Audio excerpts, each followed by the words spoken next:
तो चलिए स्टूडेंट बात करते हैं 17वें सवाल की, है ना। 17 क्वेश्चन और इससे पहले 16 क्वेश्चंस कवर हो चुके हैं। तो इसमें क्या कहा गया, ये थोड़ा सा अलग सवाल है। अच्छा, इस तरीके के सवाल आते हैं पेपर में तो इंपॉर्टेंट, आप इनको कर सकते हो। उसने कहा ए तथा बी के मान ज्ञात करो जिनके लिए फंक्शन जो दिया गया है a x f x is equal to a x plus 1 है यदि एक्स की वैल्यू 3 से छोटी है और बराबर है, और बी एक्स प्लस 3 है यदि एक्स की वैल्यू 3 से बड़ी है।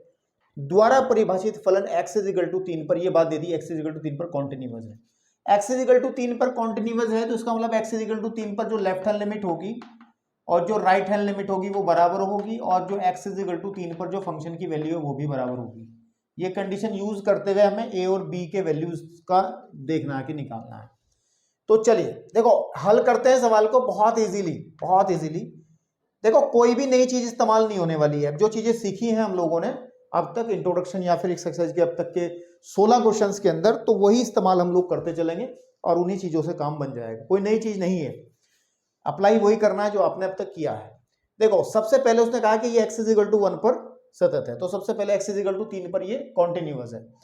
तो x इज इक्वल टू 3 पर मैं क्या करता हूं, x इज इक्वल टू 3 पर मैं पहले इसकी लेफ्ट हैंड लिमिट के बारे में बात कर लेता हूं। वो हो जाएगी limit x tending to 3 negative f x, ऐसे तो निकालते हैं तो आ जाएगा हमारे पास में limit h tending to 0 and f of 3 minus h. अब देखो 3 माइनस एच हो गया है ना। 3 माइनस एच का मतलब है एक्स की वैल्यू 3 से कम हो जा रही है, और जब एक्स की वैल्यू 3 से कम हो जा रही है तो इसका मतलब फंक्शन कौन सा काम में आएगा, फंक्शन कौन सा काम में आएगा बेटा आपके पास में। एक मिनट भैया, हेलो, ठीक है भाई। तो 3 से कम वैल्यू हो रही है तो इसका मतलब फंक्शन कौन सा काम में आएगा, ये वाला फंक्शन काम में आएगा। मैं बहुत बार इसको बता चुका हूं लाइन बना बना करके, जब x की वैल्यू 3 से कम है तो फंक्शन ये काम में आएगा। इसका मतलब है कि लिमिट h टेंडिंग टू 0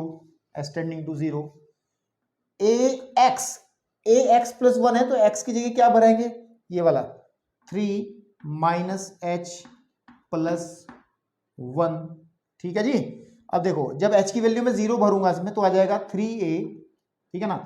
मैं नीचे लिख देता हूं कि लेफ्ट हैंड लिमिट जो फाइनली बन जाएगी वो बन जाएगी आपकी, जब इसमें 0 भरा जाएगा x की जगह जो h के स्थान पर हम 0 भरेंगे तो 3a प्लस 1, तो 3a प्लस 1 जो है हमारा लेफ्ट हैंड लिमिट आ जाएगी, ठीक है। तो अब थोड़ी सी बात करते हैं इसकी राइट हैंड लिमिट के बारे में, and the right hand limit वो निकाली जाएगी कि लिमिट x टेंडिंग टू 3 पे चेक कर रहे हैं ना तो 3 पॉजिटिव आ जाएगा, 3 पॉजिटिव एफ एक्स, है ना, 3 पॉजिटिव एफ एक्स। तो मेरे भाई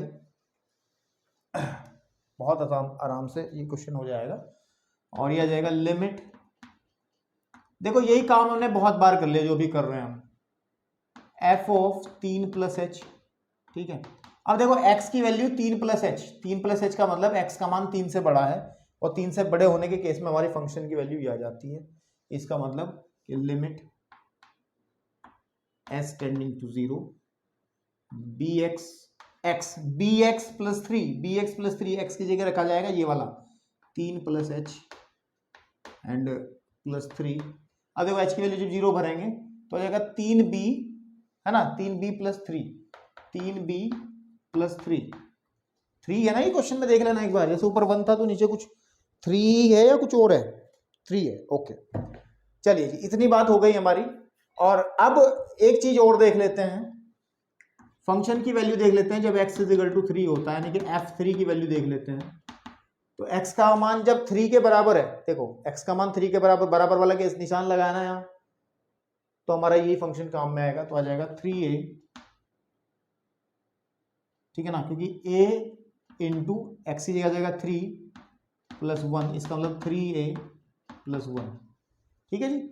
अब ये तीनों चीजों निकल ली हमने, लेफ्ट हैंड लिमिट निकाल ली हमने, राइट हैंड लिमिट निकाली, और ये तो हमें पता है कि यदि फलन x इज इक्वल टू 3 पर कॉन्टिन्यूअस है तब हमें एक बात पता है कि left hand limit always equal होती है राइट हैंड लिमिट के, ऑलवेज इक्वल टू होते फंक्शन की value x is equal to 3 पर, ठीक है ना। ओके, अब ध्यान से देखो, लेफ्ट हैंड लिमिट हमारी कितनी है 3a प्लस 1, और राइट हैंड लिमिट कितनी है 3b प्लस 3, और हमारे पास फंक्शन की वैल्यू कितनी है 3a प्लस 1, 3a प्लस 1। देखो ये तो दोनों चीजें बराबर ही हैं, है ना, तो हम लोग इन दोनों हिस्सों को लेके चल रहे हैं, है ना, तो 3a plus 1 is equal to 3b plus 3। तो एक काम करो, इस 1 को उधर लेके जाओ, तो 3a इज इक्वल टू आ जाएगा 3b प्लस 3 माइनस 1, या 3a इज इक्वल टू आ जाएगा 3a इज इक्वल टू आ जाएगा मेरे पास में 3b प्लस 2। तो एक रिलेशन बनेगा, एग्जैक्ट वैल्यू नहीं निकल पाएगी, एग्जैक्ट वैल्यू नहीं निकल पाएगी, एक रिलेशन ही आएगा, है ना, ए और बी के बीच में एक रिलेशन आ जाएगा, जहां से हम जो एक दूसरे पे डिपेंड करेगा, मतलब ठीक है। तो यहां से ए का मान निकाल लो आप, कितना आ जाएगा 3 बोले जाओ 3b/3 प्लस 2/3, ये कट गया, तो a इज इक्वल टू आ जाएगा b/b, केवल b प्लस 2/3। तो एग्जैक्ट वैल्यू नहीं आएंगे, एक रिलेशन आया है इनके बीच में, एक संबंध आ गया कि जैसे ही हमें a का कुछ मान देंगे तो b का निकल आएगा, b का कुछ मान देंगे तो a का मान निकल आएगा। तो ये एक रिलेशन निकल के आया, एग्जैक्ट वैल्यू नहीं निकल के आई। तो आप इस तरीके से कर सकते हैं, ठीक है ना। चलिए अब हम लोग बढ़ते हैं 18th क्वेश्चन की तरफ। तो फटाफट इसको राइट डाउन करो लिख करके फटाफट। चलिए बेटा बात करते हैं एक और दमदार सवाल की, और बहुत अच्छा सवाल है ये भी, कुछ अलग अब हो रहा है सवालों के अंदर। नहीं तो जो लेक्चर नंबर 5 एंड 6 थे ना, वो तो बहुत बोरियत भरे रहे हैं यार, एक जैसे सवाल, बस एक जैसे सवाल सारे। इसमें कुछ है करने लायक। तो देखिए क्या कह रहा है कि लैम्डा के किस मान के लिए ये फंक्शन दिया गया है आपको fx, लैम्डा ये यहां भी लिखा है। fx एक फंक्शन है जिसकी वैल्यू जब 0 से छोटी वैल्यू हो जाती है x की, तो फंक्शन ये वाला काम में आ जाता है, और 4x प्लस 1 हो जाता है फंक्शन जब x की वैल्यू 0 से बड़ी होती है। द्वारा परिभाषित फलन x इज इक्वल टू 0 पर सतत है। तो x इज इक्वल टू 0 पर कॉन्टिन्यूअस है, तो लैम्डा के किस मान, लैम्डा के वैल्यू को डिफाइन करना है हमें, ठीक है ना। तो आप सबसे पहले इसी के, ये वाला नीचे वाला बाद में करेंगे, है ना। वो कह रहा है ना कि x इज इक्वल टू 1 पर इसके सांतत्य की पर भी विचार करना है, वो कर लेंगे हम, बहुत विचार कर चुके हैं अब तक, बहुत सारे विचार कर करके क्वेश्चन कर लिए, इसमें भी कर लेंगे। तो सबसे पहले इस पे बात करते हैं, हम लैम्डा के वैल्यू को डिफाइन करते हैं कि क्या होगा। तो इसको जब मैं हल करूंगा तो x इज इक्वल टू, हम लोग क्या करेंगे, x इज इक्वल टू 0 पर, x इज इक्वल टू 0 पर पहले इसकी लेफ्ट हैंड लिमिट को डिफाइन कर लो।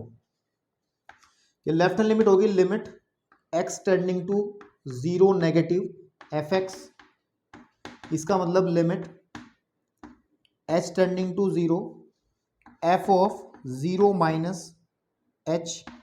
अब आप सुनो, 0 से कम, जब वैल्यू 0 से कम हो रही है, 0 माइनस h का मतलब 0 से कम हो रही है, तो 0 से कम होने पे फंक्शन काम में आएगा ये वाला, इसका मतलब फंक्शन काम में आ जाएगा limit h tending to 0, function काम में आ जाएगा, लैम्डा तो बाहर है ही है, लेकिन आपको क्या करना है, जहां जहां x है वहां 0 माइनस h रखना है, 0 माइनस h रखना है। तो फाइनली आप इसको बड़े ब्रैकेट में भी कर सकते हो ऐसे करके कि 0 माइनस h का whole square minus 2 into 0 minus h, 0 minus h और ब्रैकेट बंद, ठीक है जी।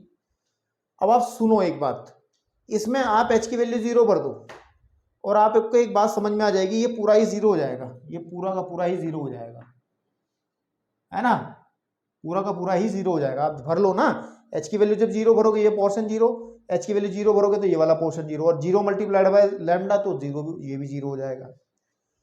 अगर हम लोग बात करें राइट हैंड लिमिट की, तो वो आ जाएगी limit x tending to 0 positive fx, limit h tending to 0 f of 0 plus h is what, ये आ जाएगा लिमिट आपके पास में h टेंडिंग टू 0। अब 0 प्लस h का मतलब फंक्शन की वैल्यू 0 से बड़ी है, सॉरी x की वैल्यू 0 से बड़ी है, तो फंक्शन काम में आएगा ये वाला 4, और x ही आ जाएगा 0 प्लस h प्लस 1, ठीक है ना। अब आप ध्यान दो, अब आप इस बात को ध्यान दो, लैम्डा की वैल्यू जब 0, h की वैल्यू जब हम 0 भरते हैं, लैम्डा तो उसमें आएगा ही नहीं कहीं, तो आ जाएगा, यहाँ पे 0 हो गया तो 1 आ जाएगी वैल्यू, कितनी आ जाएगी 1। अब देखो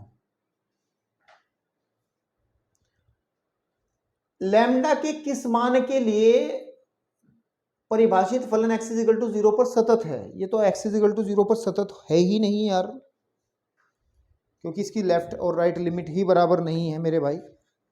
तो मुझे थोड़ा सा विचार करना पड़ेगा इस पे, जरा एक मिनट सोच लूँ मैं, ठीक है।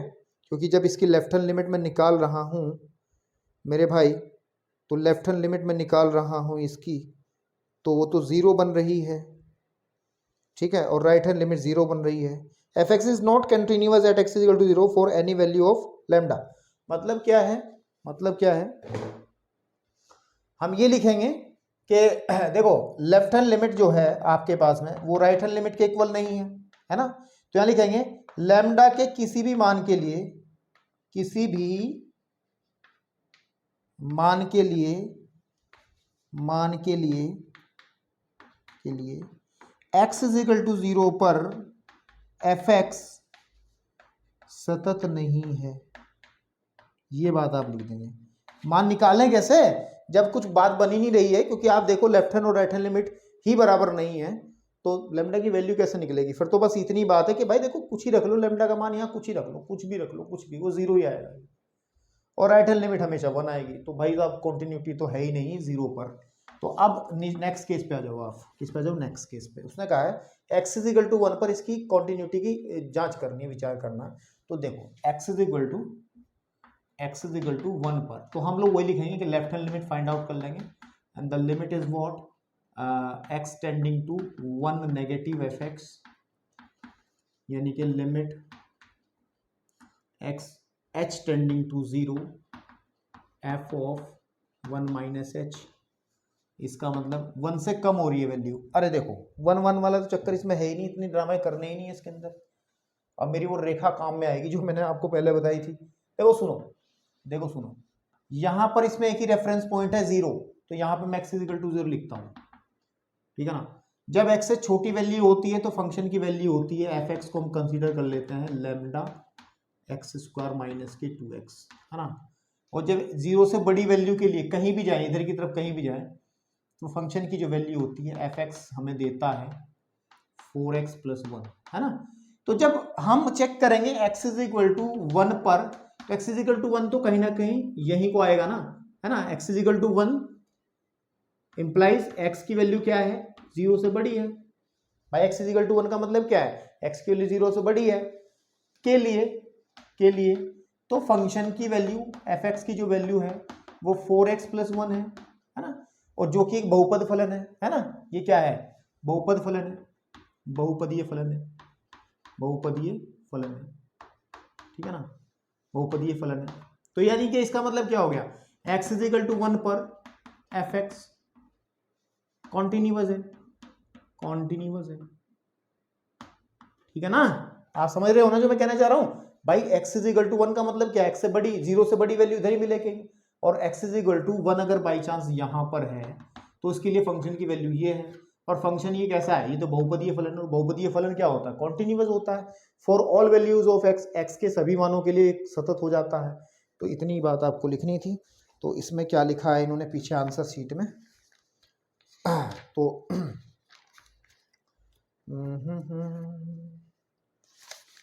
दम पी लिए इस एक्सरसाइज ने यार। चलो ठीक है, तो x इज इक्वल टू 1 पर ये सतत है, लैम्डा किसी भी मान के लिए f x x is equal to 0 पर सतत है, परंतु एफ लैम्डा के मान के लिए, अरे यार ये ऐसा नहीं होगा जो हमने बताई ये बात, ये वाला आंसर आप लिखोगे, ठीक है ना, कि लैम्डा किसी भी मान के लिए एक्स इज इक्वल टू 0 पर फंक्शन सतत नहीं है।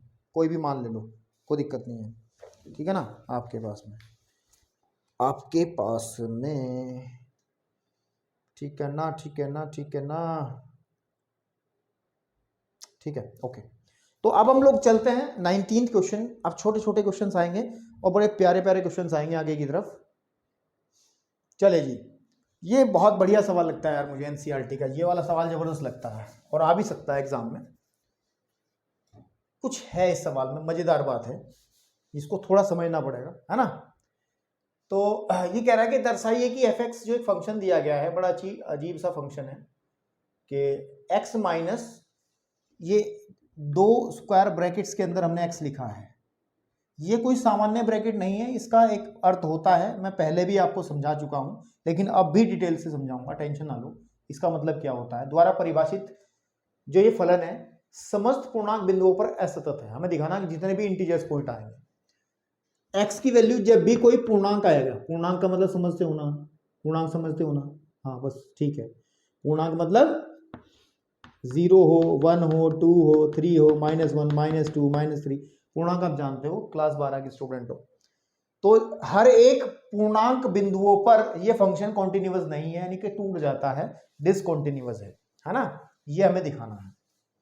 साथ ही साथ भाई साहब ने बात बता दी कि ये जो x है और इसको ऐसे लिखा है इन्होंने, इसका अर्थ क्या है, इसका अर्थ है कि ये जो है ये उस महत्वपूर्ण पूर्णांक को देता है, जो वैल्यू आएगी इसकी, है ना, वैल्यू जो आएगी वो या तो x के बराबर होगी या x से कम होगी। अब आप लोग इसे ऐसे नहीं समझोगे, एग्जाम्पल से समझाता हूँ।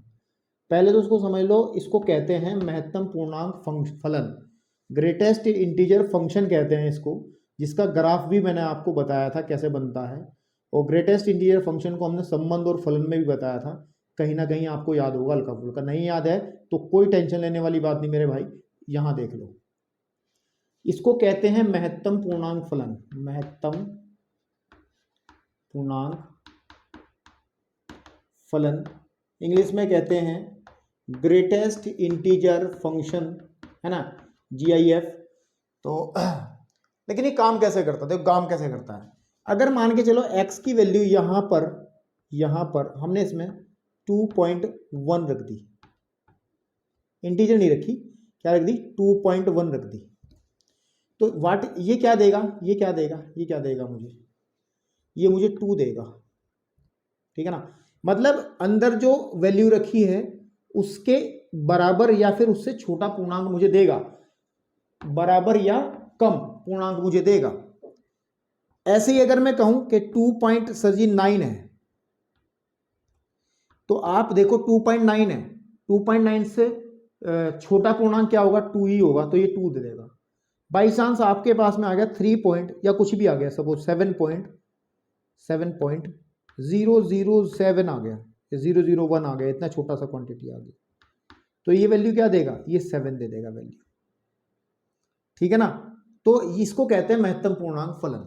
डेसिमल वाला जो पार्ट है उसको हटा देगा, सिर्फ इतनी बात आप समझ लो चाहे तो, ठीक है, कि ये 2.1 है तो 2 दे देगा, 2.9 है तब भी 2 देगा, 7 पॉइंट्स कुछ है तो ये 7 ही दे देगा। तो उसको कहते हैं महत्तम पूर्णांक फलन, ग्रेटेस्ट इंटीजर फंक्शन। अब इस फंक्शन को, ये जो फंक्शन बना है x माइनस एक्स, तो सिंपल एक x है जिसको हम अचर फलन भी कहते हैं, ये ग्रेटेस्ट इंटीजर फंक्शन के साथ में आया है। इस फंक्शन को दिखाना है कि जब जब x का वैल्यू एक इंटीजर होगा, x का वैल्यू एक पूर्णांक आएगा तो फलन डिसकंटिन्यूअस हो जाएगा। बिल्कुल ठीक बात है। तो पूर्णांक ऐसा तो है नहीं कि हम हर एक पूर्णांक पे देखेंगे, 0 पे देखेंगे, है ना, फिर 1 पे देखेंगे, -1 पे देखेंगे, 2 पे देखेंगे, -2 पे, ऐसा थोड़ा ही ना फिर जिंदगी भर यही करते रहेंगे भाई, ऐसा नहीं होगा। तो हमें पूर्णांक ऐसे ही स्पेशल मान के चलते हैं कि हम लोग क्या करते हैं, ध्यान से सुनना इस क्वेश्चन को, कि हम लेके चलते हैं कि एक कोई भी मैं इंटीजर लेके चलता हूँ, z क्या होता है, सेट हो जाता है, माना लिख लो कि माना a कोई पूर्णांक है, a कोई क्या है, पूर्णांक है, इस पे ही चेक कर लूंगा मैं पूर्णांक है, ठीक है। और इस पूर्णांक पे ही चेक कर लेंगे इस फंक्शन के बारे में। हम सबसे पहले इसकी लेफ्ट हैंड लिमिट निकाल लेंगे और फिर इसकी राइट हैंड लिमिट निकाल लेंगे, फिर फंक्शन वैल्यू देख लेंगे। अगर वो तीनों बराबर आ जाएंगी तो इसका मतलब ये पूर्णांक, कोई भी पूर्णांक हो सकता है, हमने a लिया है, a का मतलब ये 0 भी हो सकता है, 1 भी हो सकता है, -1 भी हो सकता है, तो हम सबको ना लेकर के हमने एक जनरल a लेके चले हैं, इस पे बात कर लेंगे, ये सबकी बात करेगा, ठीक है। तो मेरे भाई ध्यान से सुनो, इसमें जब हम लेफ्ट हैंड लिमिट निकालेंगे तो लिमिट सिंपल वही चीज जो हम करते आए हैं, x tending to a negative fx, ठीक है। इसका मतलब आ जाएगा लिमिट, ध्यान से देखना है, h tending to 0 f of a minus h, इसका मतलब क्या है कि limit h tending to zero. अब फंक्शन कहाँ है, फंक्शन ये है,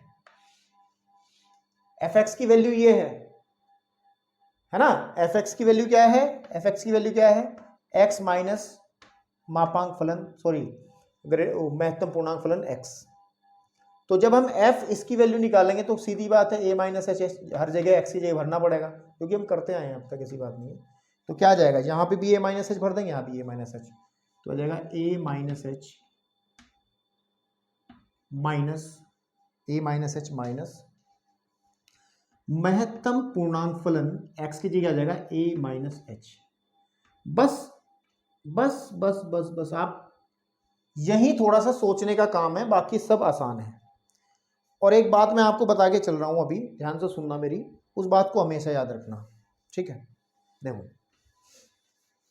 देखो ध्यान से, इस बात को नोट कर लेना चाहे तो, यदि हमारे पास में a कोई पूर्णांक हो, ध्यान से देखना, कोई पूर्णांक है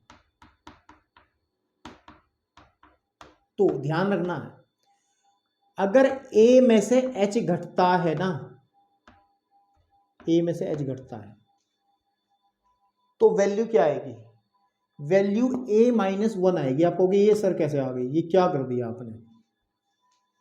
एग्जाम्पल देखो, मान के चलो आपने a इज इक्वल टू 3 लेके चले और h की वैल्यू आप लेके चले 0.1, है ना।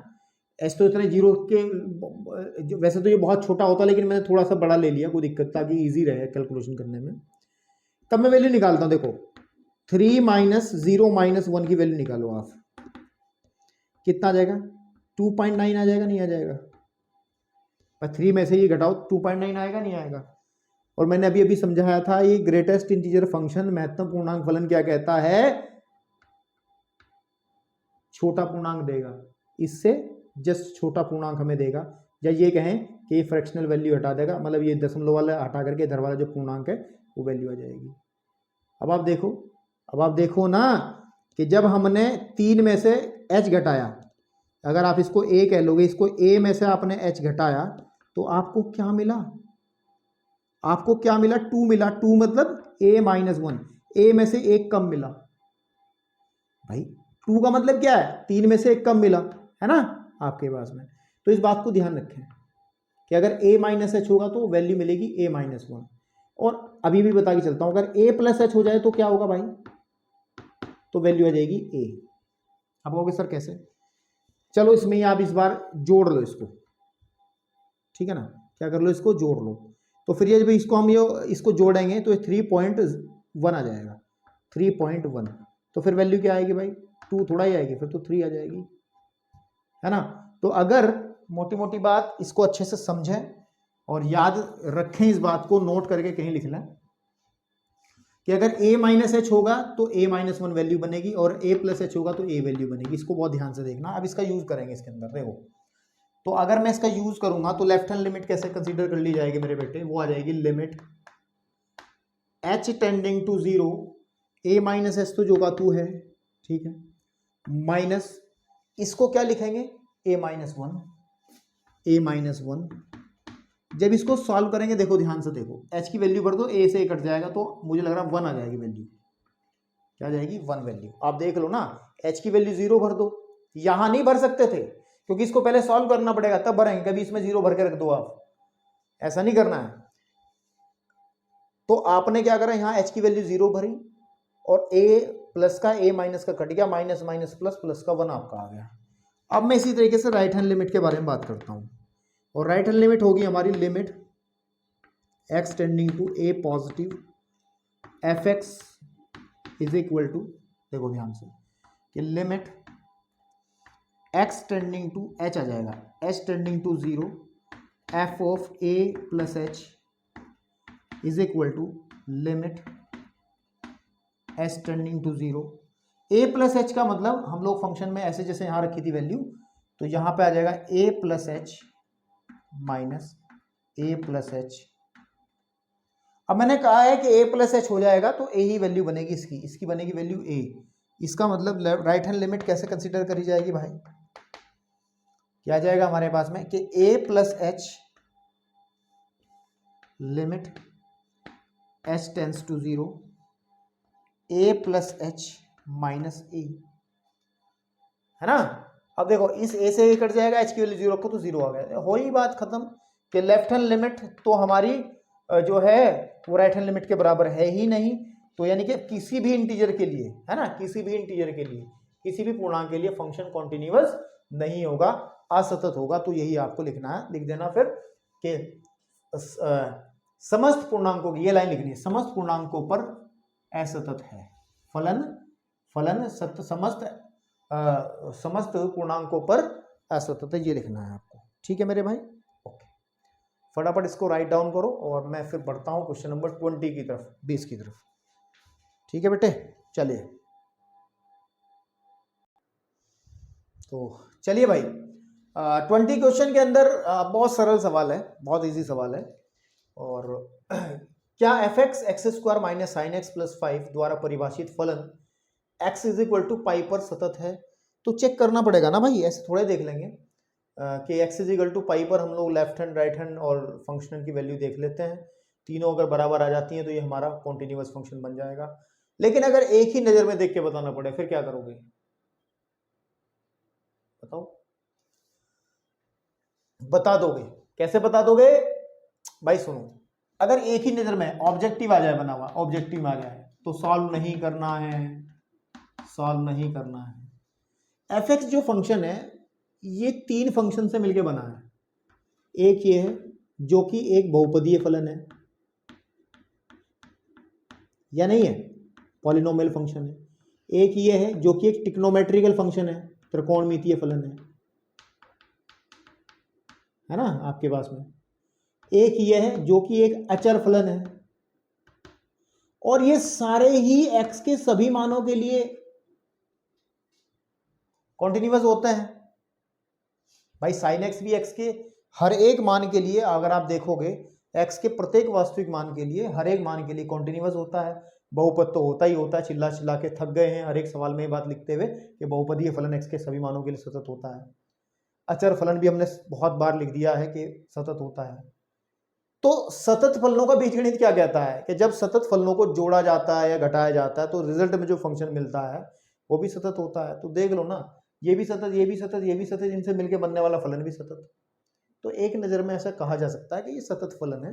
लेकिन अगर सॉल्व करना पड़ जाए, लिख भी सकते हैं वैसे इसको ऐसे, क्योंकि एक्स स्क्वायर एक बहुपदीय फलन है, साइन एक्स त्रिकोणमितीय फलन है, और जो 5 है वो हमारे अचर फलन है, और तीनों फलन जो है एक्स के सभी मानों के लिए सतत होते हैं। इसीलिए ये बात लिख सकते हैं, इसीलिए एफ एक्स भी एक सतत एक्स के सभी मानों के लिए सतत होगा।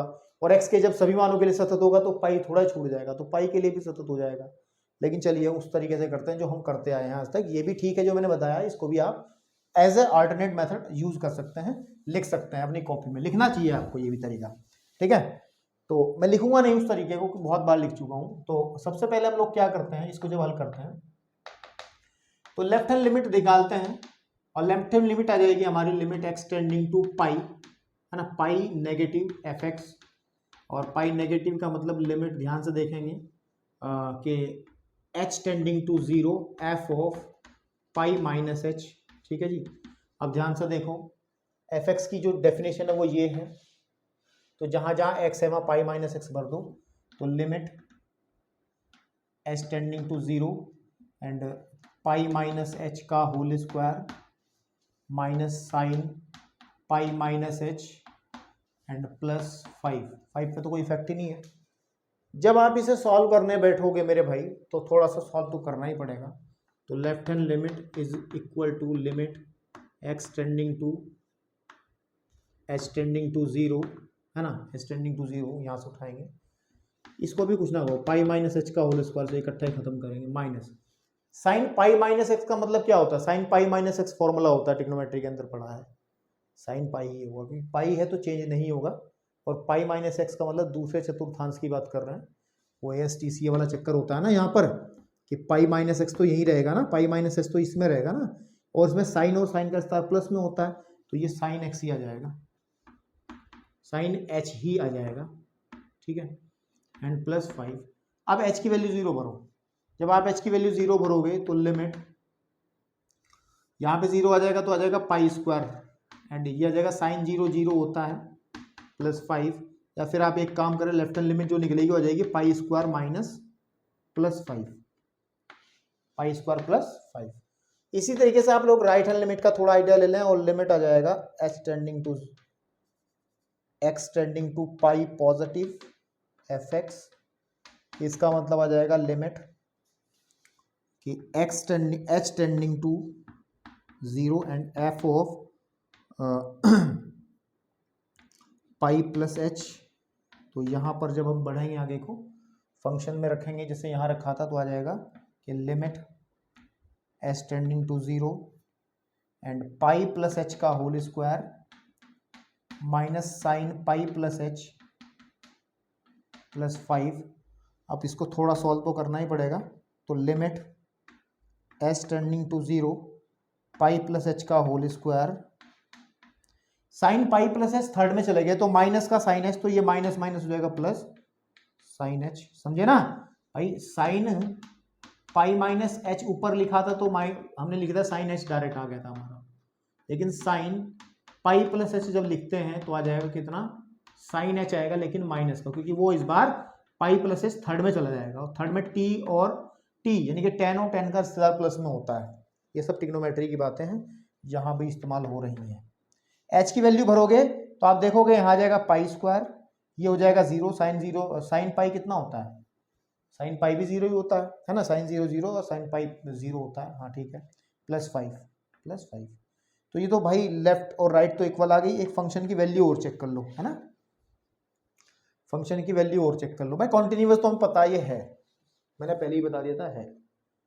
तो फलन की वैल्यू देख लो आप, कि क्या देखोगे आप, f x is equal to pi पर, है ना फंक्शन की वैल्यू, तो उसमें भरो pi square minus sine pi and +5। मेरे भाई एफ पाई की जो वैल्यू है आप देखोगे पाई स्क्वायर, ये तो 0 हो गया ना, साइन पाई 0 होता है +5, तो देखो तीनों चीजें इक्वल हैं, तो लिख दो कॉन्टिन्यूअस है जी। मैंने पहले ही कह दिया था, एक बात पे ही लिख देंगे हम, ये कॉन्टिन्यूअस है ना आपके पास में। चलिए बात करते हैं 21 की तरफ चलते हैं। 21 क्वेश्चन नंबर 21। चलिए बेटा क्वेश्चन नंबर 21 की हम बात करते हैं अब।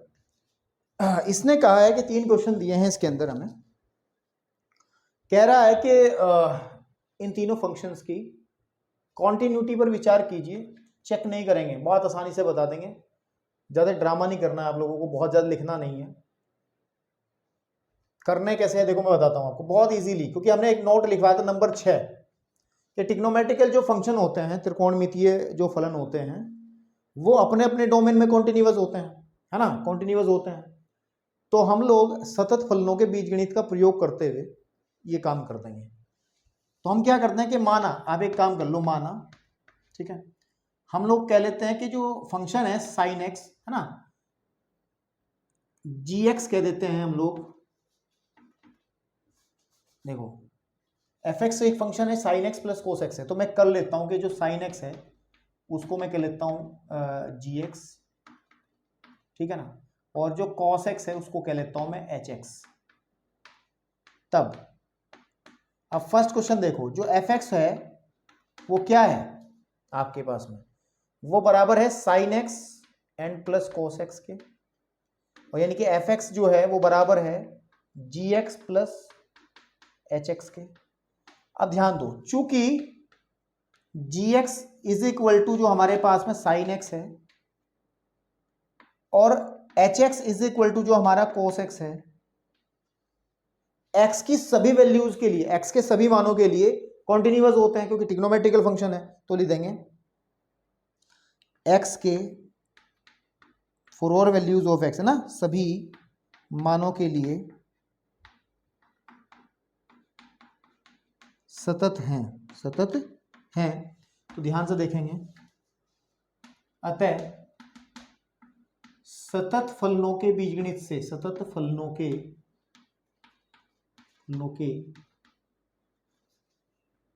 बीजगणित से एफ एक्स जो हमारा है, यानी कि जो कि जी एक्स प्लस एच एक्स के बराबर है, फर्स्ट केस में, ए केस में देख लो ना, sine x plus cos x, g x plus f x है ना, यानी कि आपके पास sine x plus cos x सतत है। ठीक है भाई, आप देख लो ना, जब दो फंक्शन दो सतत फलनों को जोड़ते हैं तो एक सतत फलन मिलता है आपको बी। बी हमारे पास में जो एफ एक्स फंक्शन आ जाएगा वो हो जाएगा sine x minus cos x, है ना, यानी कि जी एक्स माइनस एच एक्स। इसका मतलब ये भी साइन एक्स माइनस का कोस एक्स, ये भी सतत होगा। क्यों सतत होगा? क्यों सतत होगा? क्योंकि ये अलग अलग जो है ये सतत है। ठीक है ना।